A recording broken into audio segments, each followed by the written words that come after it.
Anau Catrineta is a poem romanticized by an anonymous person relating to trips to Brazil or the Orient.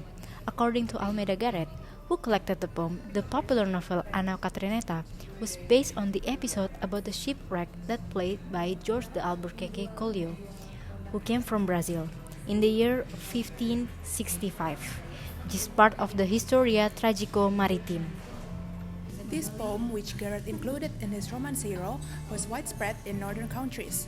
The poem recounts the misadventures of the crew during the long sea crossing, the supplies that they ran out of, the presence of diabolical temptation, and finally, the divine intervention, which takes the ship to its destination. Legend has it that 1565 was the year when the ship Santo Antonio left Pernambuco for Lisbon, taking on board George de Albuquerque Collio, son of the founder of that city. Shortly after leaving land, they saw a vessel coming towards them, which they identified as a French privateer, which was plundering the boats in those parts. Given the warning, it was of little use to unfurl all the sails, as the Santo Antonio had overly loaded holds. The corsairs' approach was quick and efficient.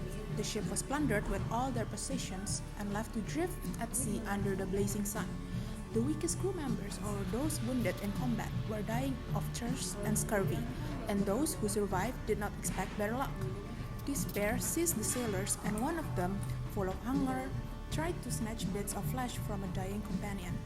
Alerted by the man's groans, all the survivors approached him, some to avoid the desperate action, and others to participate in it.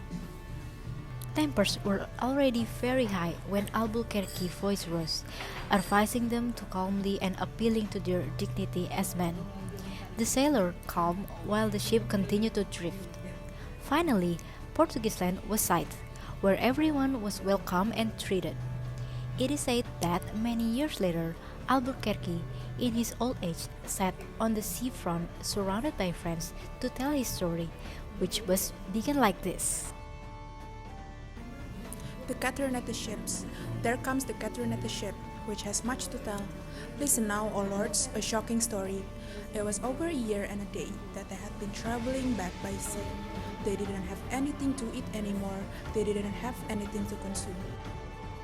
They put their shoe soles to soak to have dinner the next day, but the shoe soles were so tough that they couldn't swallow them at all.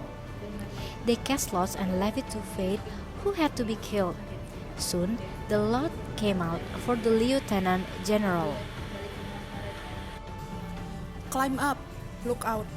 Climb up that mainmast. See if you can glimpse the lands of Spain, the beaches of Portugal.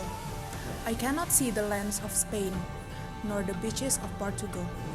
I see 7 unsheathed swords, all of which mean to kill you. Climb up, look out, climb out that mainmast. See whether you can see my dominions or the kingdoms of Portugal. I can see them, my lord. I can see them, my lieutenant general. Now I'm seeing the lands of Spain and the beaches of Portugal.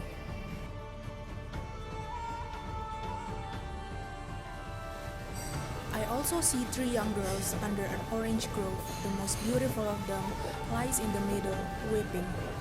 The 3 of them are my daughters. Oh, how I wish I could hold them, the most beautiful of them all. I shall marry her off to you.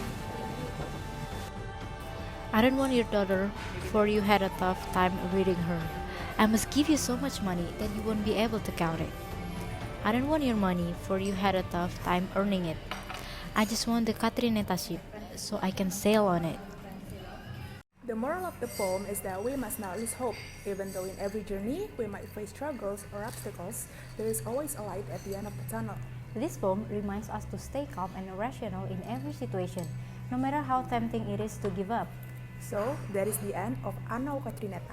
We hope you enjoyed it and that this poem inspired you to be better in life. Obrigada!